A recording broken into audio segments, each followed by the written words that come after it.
Good morning to all of you in today's lecture of pressure notch filter working principle. आज के इस lecture में basically हम ये समझेंगे कि प्रेशर नच फिल्टर क्या होता है, इसके बेसिक पार्ट्स क्या क्या होते हैं, इसको किस किस तरीके के मोड्स पे ऑपरेट किया जाता है and various other things related to pressure notch filter. Before starting today's lecture, अगर आपको मेरे लेक्चर्स अच्छे लगते हैं तो मेरे चैनल को सब्सक्राइब कीजिए और जितना ज़्यादा पॉसिबल है उतना ज़्यादा वीडियोज़ को लाइक कीजिए और अपने फ्रेंड से शेयर कीजिए। मेरा ये जो लेक्चर है इसके पीडीएफ का लिंक मैं डिस्क्रिप्शन बॉक्स में डाल दूंगा, जिसको भी ये डाउनलोड करना है वहाँ पे जाके इजीली डाउनलोड कर सकता है।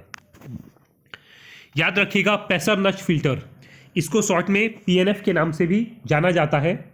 अगर आप इसका बेसिक सेटअप देखेंगे तो आप इस डायग्राम को गौर से देखिए। इस डायग्राम में बेसिकली एक क्लोज्ड वेसल दिखाया गया है जो आपका बोथ प्रेशर और वैक्यूम कंडीशंस के लिए डिज़ाइन होता है। ये क्लोज सिस्टम होता है जिसकी वजह से हम इसको बेसिकली फार्मा इंडस्ट्रीज़ में प्रेफर करते हैं, बिकॉज इसमें आपका कंटेमिनेशन होने के चांसेस कम रहते हैं। आफ्टर दैट ये इन्वायरमेंट को भी पॉल्यूट नहीं करता है, बाहर किसी भी तरीके की स्मेल आपको ऑब्जर्व नहीं होती है।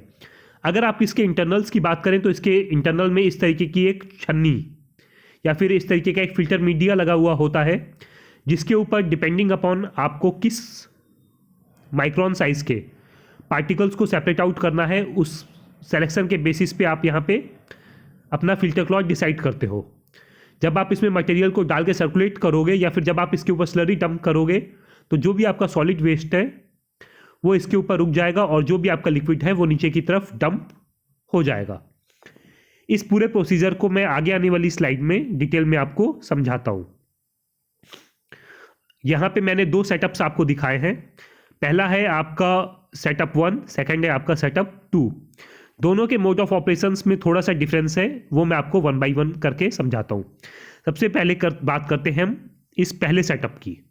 तो आप यहाँ पे देखिए, ये आपका प्रेशर नच फिल्टर हो गया, ये इसकी वेंट की लाइन हो गई, ये आपकी फीटिंग की लाइन हो गई।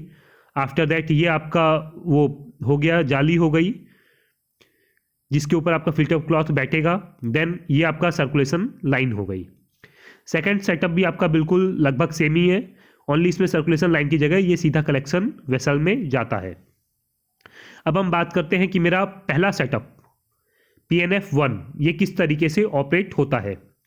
तो याद रखिएगा कि पहले सेटअप के केस में अगर आप देखें तो इसको दो तरीके से ऑपरेट किया जा सकता है। आइदर आप इसे बैच मोड में ऑपरेट कर सकते हैं या फिर आप इसे कॉन्टिन्यूस मोड में ऑपरेट कर सकते हैं। जब आप इसे किसी बैच मोड में ऑपरेट करेंगे तो आपको एक बार में ही इस PNF के अंदर अपने मटेरियल को, पूरे के पूरे मटेरियल को डंप कर लेना है।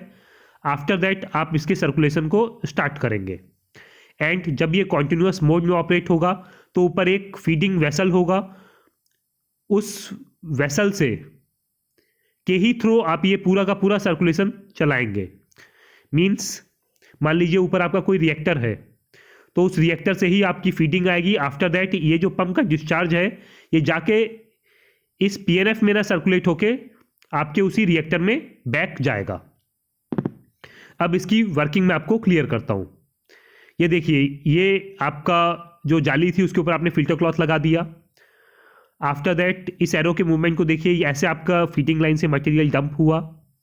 देन इसके ऊपर ये आपका जब मटेरियल आपका डंप होगा तो एक केक की लेयर फॉर्म होती है। देन ये आपका जैसे ही केक आपका बनेगा, ML आपका नीचे की तरफ मूव करना स्टार्ट करेगा।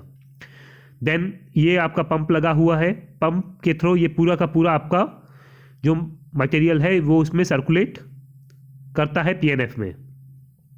आफ्टर दैट ये जो सर्कुलेशन वाली लाइन है, यहाँ पे आप कहीं से भी एक जगह से सैंपल पॉइंट देके वहाँ से सैंपल कलेक्ट कर सकते हो। जब आपको ये ऑब्जर्व होता है कि आपका सैंपल कलरलेस आ गया है तो आप अपने मटेरियल को प्योर वेसल में लाइन अप कर सकते हो। याद रखिएगा कि इसे ऑपरेट करने के दो मेथड हैं, आइदर बैच और कॉन्टिन्यूअस। बैच के केस में आपको पूरा का पूरा मटेरियल इसमें डंप कर लेना है।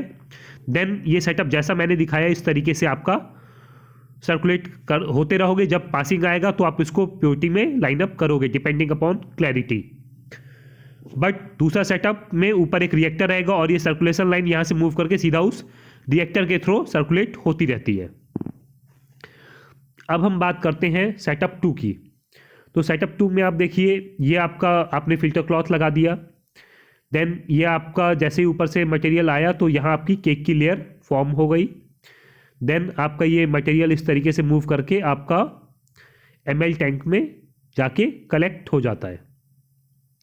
अब याद रखिएगा कि सेकंड केस में आप मटेरियल को एक बार में डंप कर लेते हैं। आफ्टर दैट आपके पास में चॉइसेस यहाँ पे अवेलेबल रहती हैं कि आप टॉप से आप नाइट्रोजन का प्रेशर लगा सकते हैं और इस ml टैंक के थ्रू आप वैक्यूम दे सकते हैं, जिससे आपके जो सिस्टम को डेल्टा पी मिलना है। मीन्स टॉप से आपने मान लीजिए 2 kg का नाइट्रोजन का प्रेशर लिया है और बॉटम से वैक्यूम, तो आपको लगभग 3 kg के आसपास का डेल्टा मिल जाएगा, जिससे आपका फिल्ट्रेशन का रेट काफ़ी फास्ट मिलता है। तो ये 2 तरीके से आप बेसिकली अपने पीएनएफ को ऑपरेट कर सकते हो। अब हम बात करते हैं, कुछ लोगों को ये डाउट होता है कि ANFD, agitated nutsche filter dryer and PNF, ये दोनों की दोनों चीज़ें मेरी बिल्कुल सेम होती हैं, लेकिन ऐसा बिल्कुल भी नहीं है।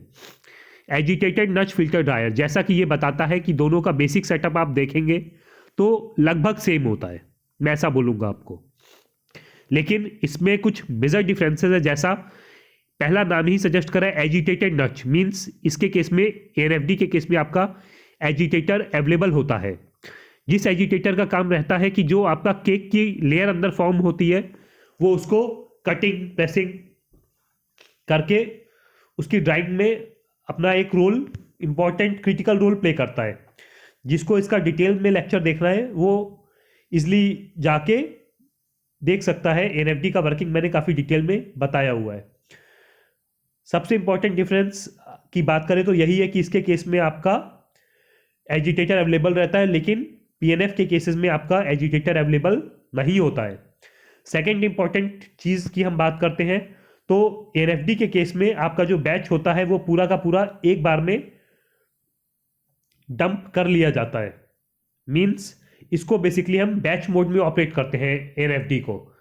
ये कभी भी कॉन्टिन्यूस मोड में ऑपरेट नहीं किया जाता, ये हमेशा एक बैच मोड में ऑपरेट किया जाता है। लेकिन अगर आप पीएनएफ की बात करें तो पीएनएफ को आप both batch mode and along with that continuous mode दोनों में आप ऑपरेट कर सकते हैं। थर्ड वन इज कि एनएफडीज आपके काफ़ी बड़े साइज के रहते हैं इन कंपैरिजन टू दैट जो आपके प्रेशर नच फिल्टर्स हैं वो उससे छोटे साइज में ज़्यादातर अवेलेबल होते हैं। ये कुछ बेसिक डिफरेंसेस हैं जो आपको पता होना काफ़ी ज़्यादा ज़रूरी होता है। देन अगर हम बात करते हैं कि बेनिफिट्स क्या होते हैं प्रेशर नच फिल्टर के, तो याद रखिएगा इसमें हाइड्रोलिक ऑपरेटेड लीड होती है, जिसकी वजह से ढक्कन को खोलना और बंद करना काफ़ी इजी रहता है। It is easy to move around because इसमें आपके मूवेबल लेग्स दिए रहते हैं, इसको आप इजीली एक जगह से दूसरी जगह मूव कर सकते हैं। केक की रिकवरी काफ़ी इजी रहती है बिकॉज आप साइड का होल खोल के वहाँ से निकाल सकते हैं। ये वेरियस एमओसीज में अवेलेबल है, लाइक एसएस हो गया, देन आपका हेस्टोलॉय हो गया, आपका इवन लाइंड भी आते हैं। ये डिज़ाइन होता है आइदर फुल वैक्यूम के लिए या फिर आपका हाई प्रेशर्स के लिए ये डिज़ाइंड होता है। इसमें आपको पंप के हाई फ्लो रेट्स में भी ये इजीली सूटेबल होता है। ये आपको अलग अलग तरीके की एप्लीकेशंस परमिट करता है, लाइक आपका स्टीमिंग हो गया, स्पार्जिंग हो गया, वॉशिंग हो गया, एक्सेट्रा। अगर हम बात करें, आपके दिमाग में अब ये चीज़ आ रही होगी कि प्रेशर नच फिल्टर और एएनएफडी इन दोनों को कहाँ कहाँ पे बेसिकली हम प्रेफर करते हैं। तो याद रखिएगा कि प्रेशर नच फिल्टर को बेसिकली हम वहाँ पे प्रेफर करते हैं जहाँ पे हमारा जो सॉलिड कंटेंट होता है वो काफ़ी कम होता है। बेसिकली पीएनएफ को हम यहाँ पे यूज़ करते हैं जहाँ पे मेरे को या तो कुछ डिजॉल्व इम्प्योरिटीज़ प्रेजेंट हों मेरे सॉल्यूशन के अंदर, जिन इम्प्योरिटीज़ को मेरे को अपने मटेरियल से रिमूव करना हो, या फिर सॉलिड कंटेंट मेरा बिल्कुल नेग्लिजिबल लेवल पे हो जिसको मेरे को जस्ट अपने मटेरियल से सेपरेट आउट करना हो, बिकॉज वो एज अ वेस्ट मटेरियल मेरे लिए बेसिकली ज़्यादातर होता है। वैसे केसेस में हम पीएनएफ को यूज़ करते हैं। लेकिन जब मेरा केक का कंटेंट काफ़ी ज़्यादा होता है किसी मटेरियल में या फिर किसी स्लरी में, तो वहाँ पे फिल्ट्रेशन के लिए हम agitated nutsche filter dryer use करते हैं, बिकॉज उसके केस में आपकी केक की थिकनेस काफ़ी ज़्यादा बनेगी, तो आप विदाउट एजिटेटर के उसको ड्राई नहीं कर सकते हो। ये कुछ बेसिक डिफरेंसेस हैं जो पीएनएफ और एएनएफडी के बीच में आपको पता होना काफ़ी ज़्यादा ज़रूरी होता है। So that's all for today's lecture. Hope आपको आज का मेरा लेक्चर अच्छा लगा होगा। Till next lecture, goodbye, have a nice day.